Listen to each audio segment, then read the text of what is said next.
Before the writ is dropped and the election campaign gets formally underway, I'd like to take the opportunity to bring up a couple major public policy issues that should be discussed during this election and in the broader Canadian political discourse, but we know they won't be. Now, one big one I've always felt we need to have more of a national conversation about is foreign aid. To what degree should we be doing it? How much should we be contributing? What should we expect out of countries that we give money to? How should the whole conversation unfold?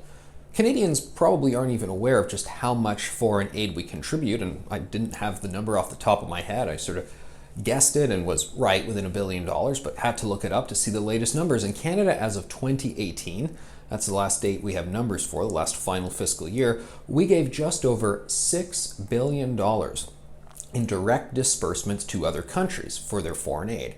Now that's gone up quite a bit. In 2001, it was first $3 billion, and it's doubled in those intervening years. Now, a lot of that steeply happened during the Paul Martin years, and then we saw minor increases throughout the Stephen Harper years and throughout the Justin Trudeau years. But no one politician is responsible for that big leap. It's just been a gradual one over the years.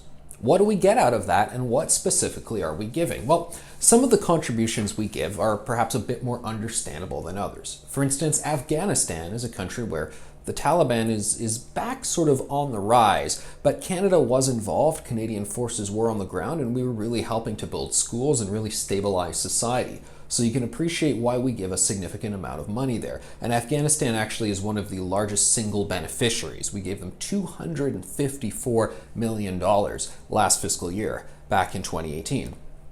You can also see why Haiti is a country that we give substantial amounts of money to. There are a number of cultural connections between Canada and Haiti, and they have been ravaged by a lot of problems recently, including natural disasters. We gave them $122 million. Then there are some other cases where people are really going to go, oh, hold on a second. I'm not sure I feel too good about this at all. For instance, Pakistan getting $72 million of Canadian taxpayer dollar last fiscal year.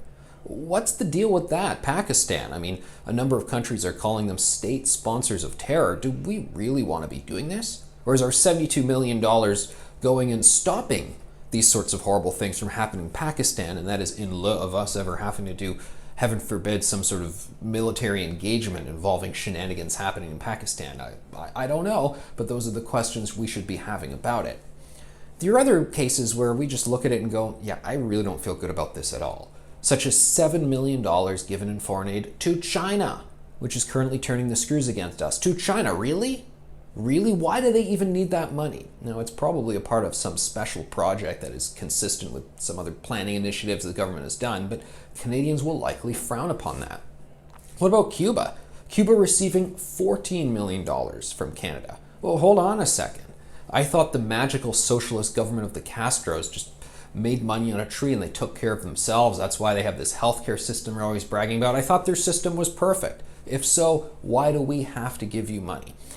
Now look, there are probably detailed answers to all of these questions about foreign aid and why we're making what choice in those specific countries. I remember once on a television program, I put the question to what is the whole point of foreign aid in the first place to a senior bureaucrat who was involved in doling out of the money. And she was pretty upset that I even asked the question. She was very livid that people would not accept as an established fact that foreign aid was inherently good.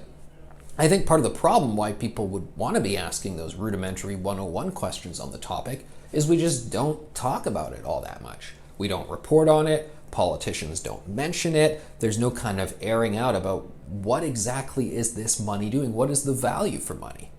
And even if we can look at one project here, another project there, and go, well, you know what, I'm okay with that, I support all of that.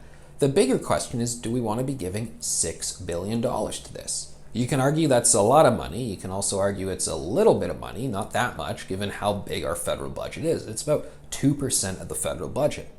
But then again, you hear various domestic groups within Canada saying, we need $10 million, $20 million, $50 million, what have you, so we can retrofit our schools, so we can have safe infrastructure, so we can deal with the opioid crisis and so forth. Bringing us to the original question of should we be taking care of our problems at home here before we go on to spend billions of dollars helping people with their problems abroad. Now, obviously, this requires much more of a deep dive conversation into all of this, but to my point, we're just not having the conversation at all about foreign aid.